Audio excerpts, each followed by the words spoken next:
Ya, sahabat Shalom. Nah, Bapak, Ibu, Saudara yang dikasihi Tuhan, memang kalau kita sikapi ya, kehidupan kita manusia yang kita jalani dalam hari-hari kita ini ya, penuh warna dan warni. Masing-masing kita ya punya jalan hidup sendiri-sendiri. Kita punya aktivitas masing-masing.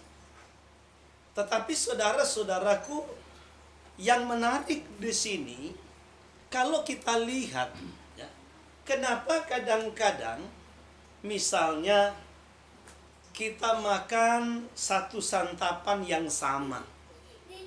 Anggaplah kita makan misalnya sop daging kambing. Kita sama.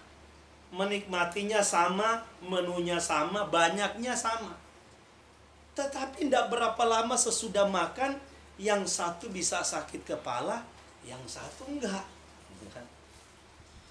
Kita makan misalnya di satu tempat makan, anggaplah tempat makan di pinggir jalan. Selesai makan, padahal mungkin makanannya, menunya juga sama, minumnya sama. Selesai makan gak berapa lama kemudian, yang satu waduh bawaannya buang air melulu, yang satu biasa-biasa saja. Ya. Padahal asupan makanan yang kita makan itu sama, jenisnya sama. Ya. Nah, kalau kita misalnya menyelidiki, ya, misalnya kalau kita periksa darah kita masing-masing, oh rupanya di situ ada perbedaan. Ada yang mungkin tekanan darahnya lebih tinggi, sehingga waktu makan kambing banyaknya sama, yang satu sakit kepala, yang satu biasa aja. Ya. Atau mungkin kolesterolnya yang satu tinggi, atau mungkin gula darah. Maka jangan heran saudaraku kalau misalnya kita pergi ke dokter, ada suka bilang obat itu cocok-cocokan katanya. Ya. Sakitnya sama, kita pergi ke dokter yang sama, dikasih resep yang sama, tetapi yang satu sembuh, yang satu tidak sembuh. Ya. Karena kembali lagi memang apa yang ada di dalam tubuh kita, di dalam diri kita itu memang ada perbedaan. Ya. Sehingga di dalam menerima misalnya soal makanan tadi, respon yang ditimbulkan oleh tubuh kita itu akan bergejala atau berdampak yang berbeda-beda. Tetapi berbeda dengan firman Tuhan sebagai makanan rohani kita. Saya katakan sekali lagi, berbeda dengan firman Tuhan sebagai makanan untuk rohani kita. Sehingga saya percaya kalau kita bisa menikmati makanan rohani ini, ya, sama porsinya, karena sama porsinya itu tergantung responnya kita. Saya berikan contoh yang simpel, hari ini saya menyampaikannya sama, semua mendengarkan. Waktu durasinya sama, tetapi mungkin tangkapannya berbeda. Bisa satu orang menangkapnya 45%, bisa menangkapnya 30% dari isi khotbah, ya mungkin juga bisa cuma 5-10%. Tergantung sekali lagi respon kita akan apa yang disampaikan oleh si pengkhotbah itu. Nah, berbicara tentang makanan rohani artinya asupan itu harus kita kerjakan. Firman itu harus kita lakukan. Makanya firman Tuhan itu menjadi firman yang berkuasa, itu bukan di saat ketika kita mendengar dan merenungkan, bukan. Tetapi saat kita mendengar, kita renungkan dan kita lakukan, kita laksanakan. Baru disitulah kita bisa mengalami, kita bisa merasakan, kita bisa melihat bagaimana kuasa firman Tuhan itu. Dan saya percaya firman Tuhan itu tidak pernah berubah. Dari perjanjian lama sampai perjanjian baru tidak pernah berubah. Apalagi kalau kita bicara tentang yang namanya hukum moral. Asyara Debarot, 10 hukum yang sering kali kita baca, kita ucapkan di setiap ibadah Syabat. Ya. Bahkan saudara-saudaraku bukan juga ditiadakan, dihilangkan. Kalau kita mau jujur bahkan makin ditingkatkan. Kalau dulu tolak ukurnya itu hanya secara fisik, ya. Tetapi di zaman era mesianik sampai kepada manusia batinia kita. Saya berikan contoh misalnya, kalau di zaman Torah yang disebut membunuh itu ketika kita menghilangkan nyawa seseorang, ya, itu disebut membunuh. Tetapi kalau kita baca 1 Yohanan 3 ayat yang ke-15 bilang apa? Kamu membenci saudaramu, kamu sama dengan sudah membunuh.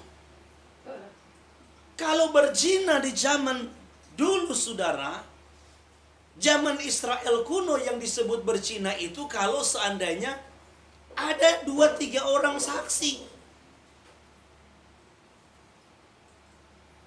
baru kemudian disebut berzina. Tetapi di era mesianik, di zaman Yesua, apa yang Yesua bilang? Kita melihat, kita menginginkannya, maka itu pun sudah berzina. Ya. Jadi nggak ada yang ditiadakan, dihilangkan dari hukum moral, bahkan makin ditingkatkan. Nah, untuk itu Bapak Ibu Saudara sekalian, ini penting sekali bagi kita untuk menjadi bahan perenungan bagi kita. Sejak dari dulu, ya, sejak dari dulu El Shaddai, Elohim yang Maha Kuasa, itu sudah menyatakan dirinya kepada bapak leluhurnya Israel. Bahkan sebelum zaman Abraham, dia sudah menyatakan akan namanya. Nah, siapa namanya yang dinyatakan? Yang ditulis di dalam Tanakh dengan 4 huruf tetragramaton, yaitu Yod He Waw He. Dan namanya itu tidak pernah berubah, saudara. Nah, disinilah yang menarik. Sini menarik, sudah. Kenapa saya rindu setidaknya Kehilat Penuai itu sedikit memahami dan menguasai tentang yang namanya bahasa Ibrani. Ya. Nggak usah banyak, tetapi minimal menyangkut tentang nama Tuhan, nama Sang Juru Selamat, itu harus kita pahami, harus kita kuasai. Di sini kan ada dosen, ada guru bahasa Ibrani, ada Pak Rende. Ya, bisa share-share di grup. Perlahan-lahan bertahap untuk kita pahami. Supaya kita ini tidak mudah, tidak gampang digoyahkan. Ya. Saya berikan contoh. Kita tahu bersama bahwa di dalam huruf-huruf Ibrani itu sebagian besar, ya, mayoritas itu semua terdiri dari yang namanya huruf mati. Ya. Terdiri dari huruf mati. Tetapi huruf mati itu bukan tidak bisa dibaca. Oleh orang Yahudi, saudaraku, ya, mereka bisa paham, mereka bisa mengerti. Dari yang namanya zaman huruf Ibrani kuno, ya, atau disebut mungkin Paleo Hebrew. Jadi yang sekarang kita kenal ini sudah huruf Ibrani modern. Ya. Nah, ketika saudaraku terjadi yang namanya peralihan dari huruf-huruf Ibrani kuno atau Paleo Hebrew tadi, ya, kepada yang namanya Ibrani lebih modern, maka orang-orang Yahudi, para rabi-rabi menganggap penting, ya, untuk menciptakan, untuk membuat yang namanya huruf vokal atau huruf hidup, atau disebut nikut, ya, yang kita kenal dengan A, I, U, E, O. Ya. Kalau dalam bahasa Ibrani memang huruf alef itu juga bisa jadi A, bisa jadi E, bisa jadi I. Nah. Makanya saudara-saudaraku, peran yang namanya nikut itu atau huruf hidup, huruf vokal itu sangat penting. Terlebih ketika, ya, sekali lagi, ketika orang-orang Yahudi yang ada di luar Yerusalem, untuk mengetahui, untuk mereka bisa membaca bahasa Ibrani, perlu yang namanya huruf vokal itu. Kalau dalam bahasa Aram itu ada disebut yang namanya ketif dan kere.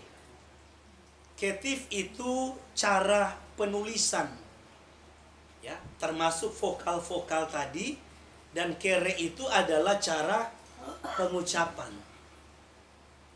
Ya, saya berikan contoh, ada orang menyebut yang namanya yod he bukan dengan waw he, tetapi yod he faf he. Ya, kalau kita pakai huruf Latin jadinya yh vh. Nah, ini yang repot, saudara. Memang dalam huruf Ibrani yang namanya huruf bet itu bisa menjadi huruf fet. Ya. Jadi B itu bisa jadi V. Tergantung yang namanya niku tadi. Ya. Jadi kalau dia huruf bet itu polos, dia sebutnya atau bacanya bet, tapi kalau ada di titik tengah jadi fet misalnya. Tetapi waw tidak pernah menjadi faf atau v, nggak bisa. Nah, kenapa ini menarik? Saya kemarin dalam diskusi dengan teman-teman yang menolak nama Yeshua. Katanya nama Yeshua itu tidak ada landasan kitab suci. Lalu saya coba jebak kepada kawan saya bilang sama dia, oke, saya akan mengaku kalah.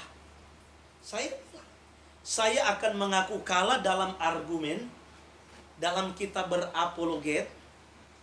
Kalau seandainya saya bilang, Pak Gembala, Pak Pendeta, bisa dapat membaca 3 huruf, yaitu yod, he, dan waw. Tolong, Pak. Yod, he, waw itu bacanya apa? Lalu dia bilang, kalau yod, he, dan waw itu bacanya Yehu. Oke, saya terima. Saya tambah lagi. Kalau tambah he di belakang waw, jadinya yod, he, waw, he. Kalau dia konsisten bahwa yod, he, waw dibaca Yeho, berarti ditambah he di belakang harusnya Yeho. Harusnya. Tapi dia tahu, wah ini beda lagi katanya. Karena ini jadi 4 huruf tetragrammaton. Dia bilang ke saya, Bung, itu kalau dibaca ikut yang namanya Masoretik, bacanya Yehwah. Nah, ya kan? Bacanya Yehwah. Artinya saya mau bilang sama dia, konsisten dong. Kalau Anda memang membaca Yod He Waw He itu dengan Yehwa, konsisten aja, nggak apa-apa. Tapi dia bilang, tapi kami punya alasan kenapa kami tidak mau menyebutnya dengan Yehwa, tetapi kami menyebutnya dengan Yahweh. Saya bilang, sama Pak. Kenapa kami juga tidak menyebut abdinya Mose dengan Yehosua, tetapi dengan Yahosua? Karena kami juga punya alasan. Akhirnya dia nggak bisa bicara apa-apa. Nah, saudara-saudara, ini yang sangat berbahaya. Karena sebuah kata dalam huruf Ibrani itu bisa berubah bunyi, itu tergantung vokalnya, tergantung nikutnya. Persoalannya ketika itu disematkan kepada nama Sang Juru Selamat. Ini yang berbahaya.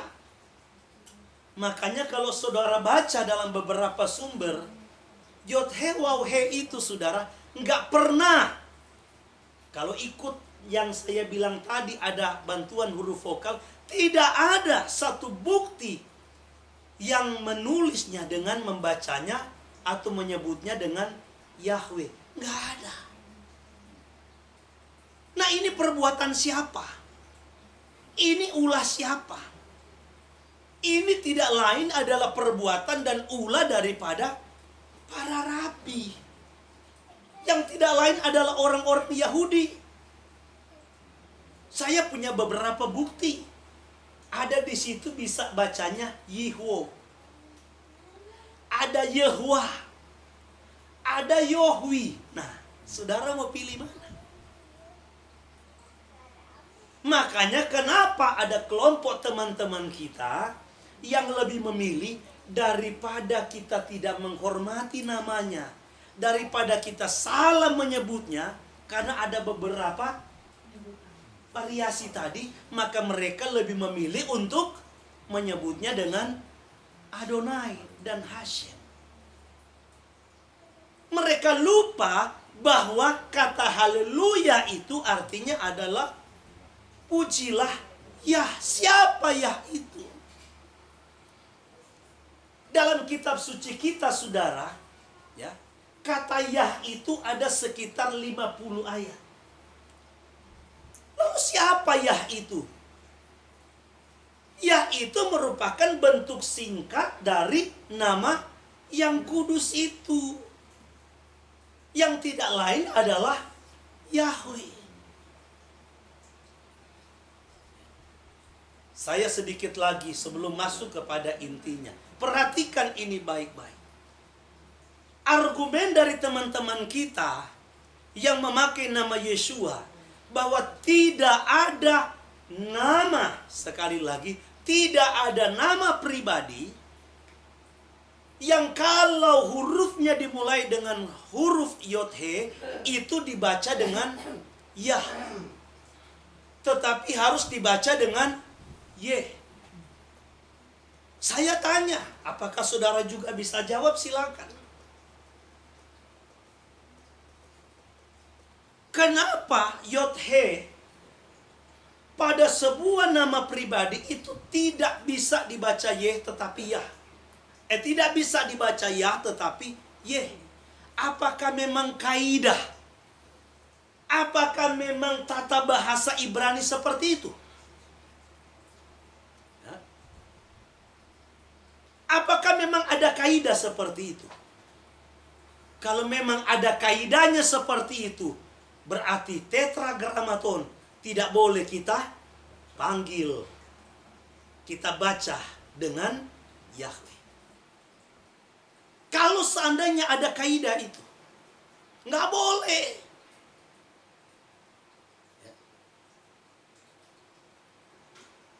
Lalu orang bilang, oh, Mesias itu sama Yahweh beda. Loh, kenapa nama Bapa bisa Yod He Waw He kita baca Yah di depan, sementara nama Mesias gak bisa? Soalnya ini kan nama orang, ini nama Tuhan. Apakah Mesias itu bukan Tuhan? Jadi Bapak Ibu Saudara sekalian, ini penting. Dan saya sangat bersyukur. Saya bilang Pak Berlin mungkin masuk, kalau Pak Rende enggak. Kalau Pak Berlin masuk di grup yang apologet. Dan di situ teman-teman yang ngotot dengan Yesua yang tadinya kita sebagai teman debat, adu argumentasi, ternyata terkuak perlahan-lahan. Akhirnya mereka mengakui bahwa Aramaik itu menyebutnya Mesias itu dengan Yesua. Menyebutnya dengan Yesua. Artinya nama Yesua itu adalah bentuk Aramaik. Makanya saya tambah kasih jempol. Saya bilang, wah saya setuju Bung Johan, bahwa nama Yesua itu adalah nama Aramaik. Yang kedua yang mereka akui, kenapa nama Yod-Heh-Waw Sin-Ain atau nama Yahosua ben Nun dalam kitab Esra dan kitab Nehemia itu berubah menjadi Yeshua, menjadi Yod-Sin-Waw-Ain. Mereka akui bahwa Yehoshua itu adalah nama Ibrani, sementara Yeshua itu adalah bentuk Aramaiknya. Nah, ini mereka nggak sadar. Jadi saya mau ingatkan kembali lagi kepada kita, kenapa Yahosua kita masuk kepada perikop tadi, ya. Kenapa Yahosua yang dipilih oleh Tuhan, yang dipilih oleh Bapa Yahweh untuk membawa umat ini masuk ke negeri perjanjian. Yang sudah saya bahas tadi, huruf Yahosua itu dengan huruf Sang Mesias itu sama. Ya, yaitu Yod, He, Waw, Sin, Ain. Ya. Ini sedikit kita mulai belajar tentang, karena saya mau Kehilat Penuai harus belajar. Nggak usah belajar yang lain, tetapi minimal terkait dengan penyebutan, ya, tentang nama yang kudus, nama yang menyelamatkan, yaitu Yahweh Besem Yeshua HaMashiach, supaya tidak gampang digoreng. Karena kalau saya cari di YouTube, saudara, saya sulit menemukan ada pendeta yang menyampaikan tentang nama Mesias dengan Yeshua, khususnya dari kalangan dalam, artinya yang ada di Indonesia. Tapi kalau saudara cari yang menyebutkan nama Mesias dengan Yeshua, itu banyak. Dan semua mereka yang memberitakan tentang nama Mesias dengan Yeshua itu selalu menyalahkan. Saya ingatkan lagi, selalu menyalahkan tentang kelompok yang menyebut nama Mesias dengan Yeshua. Nah, kalau kita tidak memiliki argumentasi, tidak memiliki fondasi iman yang kuat, kita akhirnya akan mudah terpengaruh. Apalagi kalau kita mau jujur, kita hitung-hitungan, yang pemanggil nama Mesias Yeshua itu lebih banyak dari yang Yeshua. Ini hati-hati, saudara. Saya pernah kasih contoh kepada kita, ya, tentang misalnya seorang atau satu keluarga, nenek dan kakek yang tinggal di kampung. Mereka dapat, saudaraku, waktu itu seekor sapi masih kecil. Karena di kampung jauh dari kota, mereka rawatlah sapi ini sampai dia mulai besar. Waktu mereka sedang kesusahan, kepepet betul, akhirnya mereka berdua sepakat untuk membawa sapi ini pergi ke kota untuk dijual. Waktu mereka jalan di perjalanan, ketemu sama dua orang. Dua orang bilang begini, "Kek, Nek, itu kambingnya mau dibawa kemana?" "Oh, enggak, ini sapi, mau dibawa ke kota." Di perjalanan mereka mulai berpikir, kenapa ya mereka bilang ini kambing? setahu kakek dan nenek ini sapi. Jalan lagi mereka kurang lebih 2 kilometer, ketemu lagi sama 4 orang. 4 orang ini sama-sama bilang, "Kek, itu kambingnya mau diapain? Mau dibawa kemana?" Wah, tadi 2 orang, ini 4 orang udah mulai goyang. Ini sebenarnya kambing apa sapi? Waktu sampai di pasar, wah makin banyak orang. Mereka nanya, itu kambingnya mau dijual berapa kek? Semua bilang kambing. Karena semua orang alias mayoritas bilangnya kambing, mereka ambil kesimpulan, ternyata ini kambing. Akhirnya mereka jualah dengan harga seekor kambing. Padahal sapi. Kenapa mereka bisa yakin bahwa itu kambing bukan sapi? Karena mayoritas. Nah, ini yang saya tidak mau ketika Bapak Ibu Saudara tidak punya pendirian, tidak punya fondasi yang kuat. Karena mayoritas atau lebih banyak dari yang memanggil nama Mesias itu dengan Yeshua, lalu saudara berpikir bahwa Yeshua lah yang benar. Saya cuma mau beritahukan kepada kita, tidak ada satu ayat pun landasan teologis, satu ayat pun dalam kitab suci dari perjanjian lama sampai perjanjian baru yang menyuratkan, jangankan yang tersurat, yang tersirat, bahwa namanya bukan Yahweh. Itu nggak ada. Makanya kelompok Yeshua yang memegang itu satu-satu bukti adalah penemuan di abad pertama. Ya. Di abad pertama. Yang mereka klaim bahwa di situ dalam Matius 1 ayat 21 atau Lukas 1 ayat 31 menyebutnya dengan Yeshua. Itu aja. Tapi ayat yang mengkonfirmasi nggak ada, saudara. Tapi kalau kita banyak, saya bisa katakan puluhan dari nubuatan, ya. Misalnya tentang nama Yehosua tadi, kenapa dari Hosea menjadi Yehosua? Ini adalah nubuatan, ini adalah penggambaran. Belum lagi yang namanya Yahusua ben Yahutsada. Semua nubuatan yang disebut tunas itu siapa?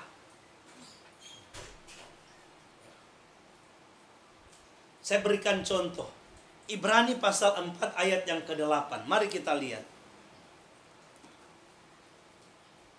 Kenapa Yehosua ben Nun itu merupakan gambaran? Ibrani 4 ayat yang ke-8 bilang begini. Sebab andai kata Yehosua telah membawa mereka masuk ke tempat perhentian, pasti Tuhan tidak akan berkata-kata kemudian tentang suatu hari lain. Jadi masih tersedia suatu perhentian, yaitu hari ke-7 bagi umat Tuhan. Kalau kita baca selanjutnya, ini berbicara tentang masa 1000 tahun damai. Di mana satu hari bagi Tuhan sama dengan 1000 tahun bagi manusia. Nah, ayat yang ke-8 mengkonfirmasi bahwa Yehosua inilah yang membawa umat Israel masuk ke tempat perhentian. Nah, kalau kita umat perjanjian baru yang membawa masuk kita, ya, ke perhentian 1000 tahun damai itu tidak lain adalah penggambaran ini. Hurufnya sama tetapi pribadinya berbeda. Ya.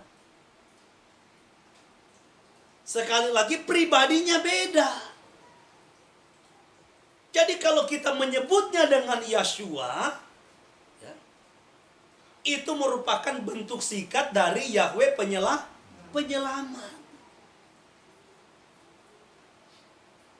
Jadi Yehosua ben Nun ini merupakan penggambaran. Kenapa? Firman Tuhan katakan, Ulangan pasal 18 ayat yang ke-18 bilang apa? Seorang nabi yang sepertimu Mose itu akan aku bangkitkan. Siapa nabi yang dimaksud? Bukan Elia, ya, bukan Elisa, bukan Yesaya, bukan Yeremia. Lalu konteks yang dimaksud oleh firman Tuhan, Ulangan 18 ayat yang ke-18 itu, yang seperti Mose ini dalam hal apa? Ya. Dalam hal apa? Apakah melakukan mujizat? Oh, Elia bisa. Elisa bisa. Tetapi yang dimaksud dalam teks itu tidak lain adalah sebagaimana Mose membawa orang Israel keluar dari perbudakan Mesir. Nah, Yosua lah yang membawa orang kitab umat perjanjian baru ini keluar dari perbudakan dosa. Jadi penekanannya seperti engkau Mose itu yang membawa orang Israel keluar dari perbudakan. Tidak ada nabi, mau dia Elisa, Elia, yang membawa Israel keluar dari perbudakan dosa, selain daripada Yeshua, Sang Mesias kita. Ya. Nah, kalau Yahosua ben Nun itu merupakan gambaran yang membawa masuk sampai ke negeri perjanjian. Semuanya merujuk menggambarkan kepada satu pribadi, yaitu Yeshua. Baik Mose yang membawa orang Israel keluar dari perbudakan, maupun Yahosua ben Nun yang membawa orang Israel masuk ke negeri perjanjian. Dua pribadi ini gambarannya kepada zaman perjanjian baru tidak lain adalah Yeshua. Nah, ini penting bagi kita. Kemudian selanjutnya, saudara, perhatikan baik-baik. Ketika kita membaca kitab suci, kita harus melihat, mengerti konteks. Saya memberikan contoh, misalnya namanya, di sini kan dalam parasa kita tadi yang kita baca, ada seorang Israel yang ternyata waktu dia mati, dia tidak meninggalkan anak laki-laki.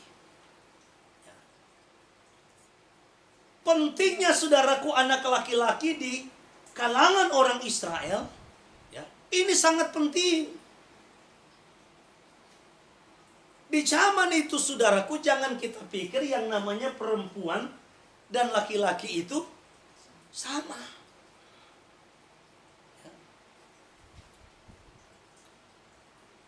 Kalau di zaman perjanjian baru, soal keselamatan itu nggak ada laki-laki, nggak ada perempuan. Sama semua di mata Tuhan.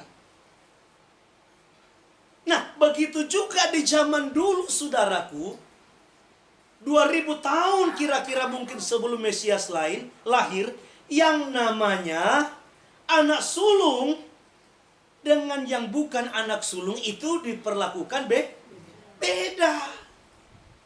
Nah, konteks anak sulung zaman dulu dengan sekarang ini beda, saudara. Jangan kita bawa konteks ketika bicara anak sulung dengan konteks sekarang. Tidak akan kita mengerti. Tidak akan kita paham. Misalnya, kenapa ketika Esau menjual hak kesulungannya kepada Yakob, akhirnya dia ditolak. Kalau kita nggak memahami konteks zaman itu, saudara, kita melihat konteks itu sama seperti konteks sekarang, tidak akan kita paham. Karena kalau anak sulung sekarang ini, dia yang lahir duluan. Kalau konteks anak sulung di zaman itu, saudara, bukan sekedar yang lahir duluan. Dia harus anak laki-laki, dan dia harus lahir yang duluan. Itu disebut anak sulung. Ya. Makanya hak kesulungan bagi orang Israel itu, saudaraku, itu sangat luar biasa. Beda dengan sekarang. Sama aja mau yang anak pertama sama anak yang kedua. Kalau di zaman dulu nggak bisa. Salah satu keistimewaan, perhatikan baik-baik, salah satu keistimewaan yang namanya anak sulung itu adalah dia bisa menggantikan bapaknya ketika dalam memimpin sebuah upacara atau ritual atau ibadah tertentu. Dia bisa mewakili imam. Dia bisa mewakili ayahnya. Ya. Itulah di keistimewaan daripada yang namanya anak sulung. Bukan cuma berkat jasmaninya yang diberikan 2 kali lipat, tetapi punya hak keistimewaan. Tidak semua anak bisa menggantikan bapaknya, saudara. Ketika misalnya bapaknya lagi keluar kota, terus misalnya mau adakan sebuah ibadah, sebuah ritual, sebuah upacara, terus anak lain yang pimpin bukan anak sulung, nggak bisa. Ada sebuah keistimewaan. Sekali lagi saudaraku, ada sebuah keistimewaan. Makanya kenapa Yeshua itu disebut sebagai yang sulung dari kebangkitan. Bukan cuma soal masalah dia ya, yang pertama-tama mati dan bangkit langsung naik sampai ke Samayim ya. Tetapi juga dia mewakili orang yang percaya.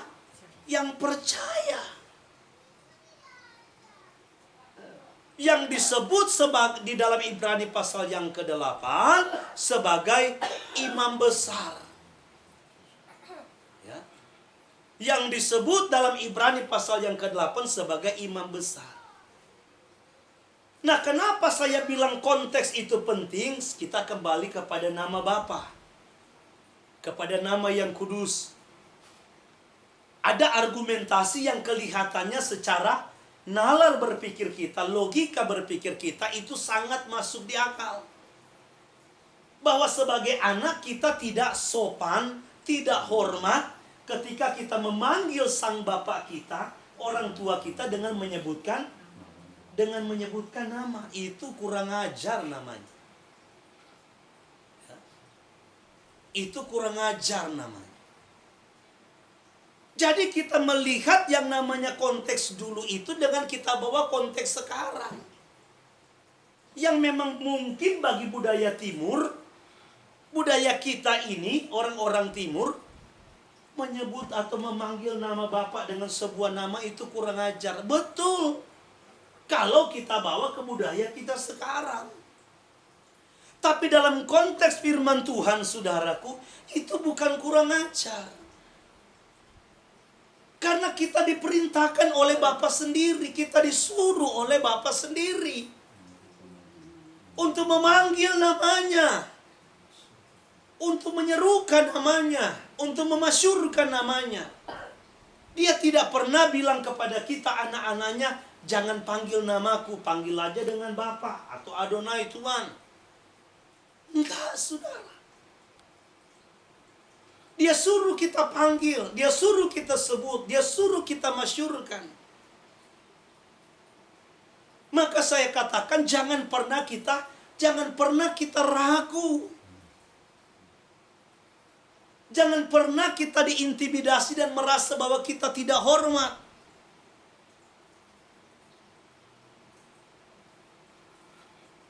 Maka itulah yang saya katakan kepada kita.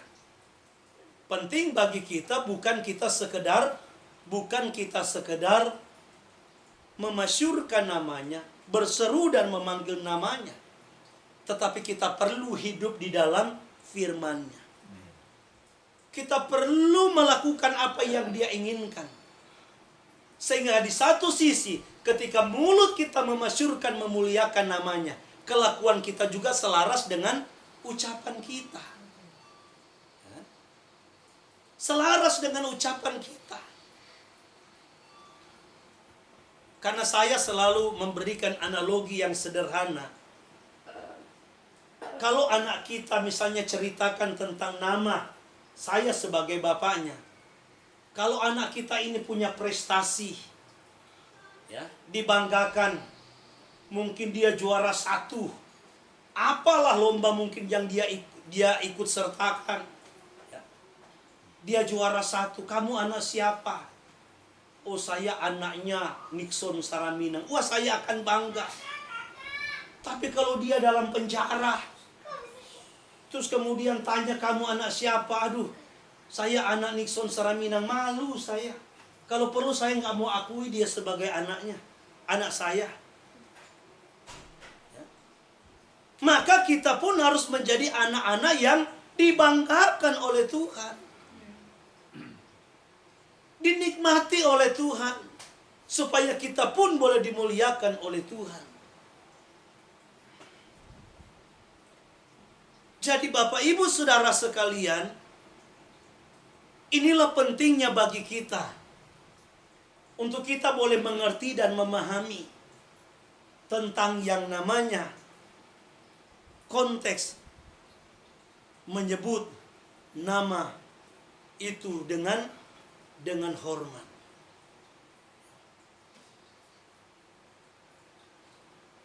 Kalau teman-teman kita yang lain waktu mendengar nama ini disebut, aduh, mereka miris, bahasanya pakai bahasa tubuh.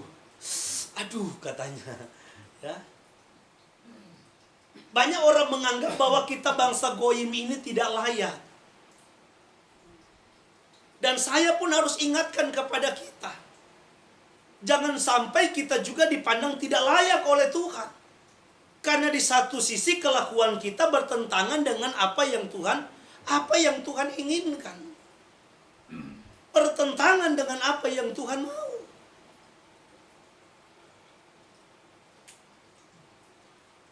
Makanya Bapak Ibu Saudara sekalian, biarlah kita senantiasa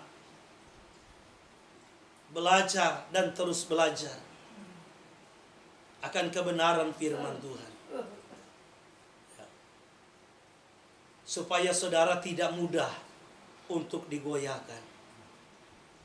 Kalau ada hal-hal yang membingungkan, gak apa-apa kita diskusi. Tanya di grup, tanya secara pribadi, gak ada masalah saudara. Supaya kita bisa saling melengkapi satu dengan yang lain. Sehingga kita tiba pada sebuah kesimpulan. Zakaria 14 ayat yang ke-9 bilang apa? Yahweh Echad. Usmo Echad. Yahweh itu Tuhan satu-satunya.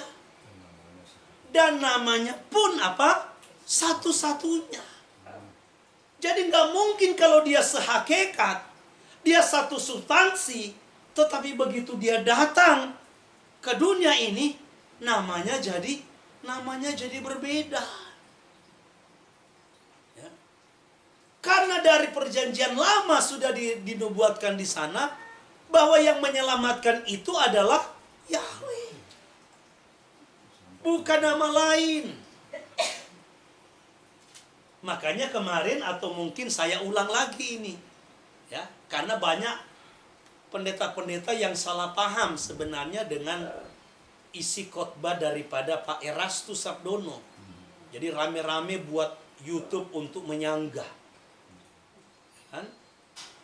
Dalam YouTube penggalan itu bilang bahwa pendeta Erastus Sabdono bilang bahwa Yesus itu bukan juru selamat. Yesus itu bukan gembala yang baik. Yesus itu bukan terang. Tetapi yang penyelamat itu adalah Yahweh. Yang terang itu adalah Yahweh. Sama dengan matahari, saudara. Ya. Matahari yang di sana sinarnya sampai yang kita terima ini sama apa enggak? Sama. Ya. Atau saya berikan contoh yang sederhana, misalnya air laut. Kalau Opung Boru pergi misalnya ke Ancol, ya, lalu masukin air laut ke dalam botol, bawa pulang. Kira-kira air laut yang Opung bawa ke rumah itu rasanya sama nggak sama yang di Ancol? Pasti sama, sudah. Gak mungkin beda. Makanya Yohanan pasal yang ke-10 mengkonfirmasi. Yohanan pasal yang ke-8 mengkonfirmasi. Yesua bilang apa? Aku datang dan keluar dari Bapa. Jadi hakikatnya sama, substansinya sama. Sama analogi tentang terang dari sinar matahari, sama analogi dengan air laut yang diambil tadi dari lautan lepas. Sama. Ya. Nggak beda. Jadi dia bukan cuma satu hakikat, dia bukan cuma satu substansi, tetapi dia juga satu nama. Makanya ini kuncinya, saudara. Perhatikan baik-baik. Saya baru juga. Amanat agung daripada Tuhan Yesua dalam Matius 28 ayat 19 sampai 20. Ya. Apa di situ dikatakan apa? Pergilah. Jadikanlah semua bangsa muridku dan apa? Baptislah mereka dalam nama Bapa, Putra dan Roh Kudus. Bahasa Inggrisnya pakai in the name. Artinya penekanannya itu baptislah mereka di dalam satu nama. Bukan baptislah mereka dalam nama-nama. Perhatikan baik-baik.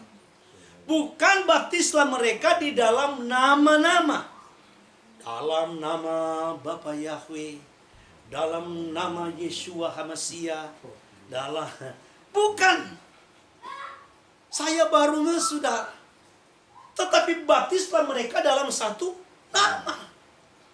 Jadi sudah betul kalau dulu saya lakukan itu dalam nama Bapa, Putra, dan Roh Kudus. Yahweh Besek Yeshua HaMasiah. Itu baru mantap, saudara. Jadi memang clear. Oh, memang luar biasa. Makanya saudara, kenapa ini akhirnya tidak kontradiktif dengan baptisan-baptisan yang dilakukan oleh para murid, di mana mereka membaptiskan di dalam nama Yeshua HaMasiah. Kalau pakai nama Mesiasnya lain, saudara, nggak lengkap.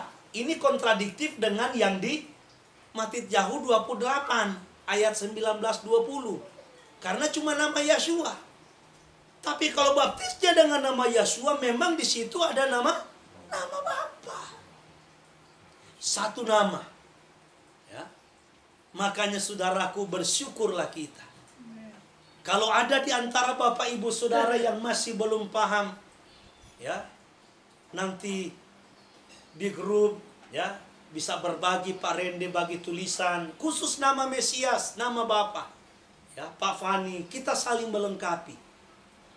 Itu kerinduan saya, minimal Kehilat Penuai harus menguasai tulisan Ibrani dalam kaitannya dengan penyebutan nama Sang Juru Selamat kita. Yahweh Shefaot Besem Yeshua HaMasiah. Tuhan kiranya memberkati kita semua. Harusnya di Penuai tadi di grup mau bacanya Lukas pasal 19, tapi saya ketiknya cuma satu rupanya. Jadi Lukasnya satu. Ya. Jadi saya nggak jadi kupas Lukas 19. Tuhan kiranya memberkati kita semua. Dan mari kita terus senantiasa bertumbuh, semakin berakar di dalam pengenalan nama Bapa yang kudus dan nama Sang Mesias kita. Ya. Firman Elohim, firman Yahweh yang senantiasa menjadi manusia. Ya. Tuhan kiranya memberkati kita semua. Kita perlu ingat bahwa Yesua sendiri katakan bahwa aku dilahirkan oleh Bapa. Ya. Jadi kalau kita bawa konsepnya dilahirkan oleh Bapa, ini kontradiktif. Karena yang melahirkan itu adalah ibu. Yang punya rahim itu adalah ibu. Nah, Bapa itu nggak punya rahim. Karena memang ayat itu itu merupakan sebuah penggambaran, ya. Itu adalah sebuah penggambaran figuratif. Tuhan kiranya memberkati kita semua. Haleluya. Amin.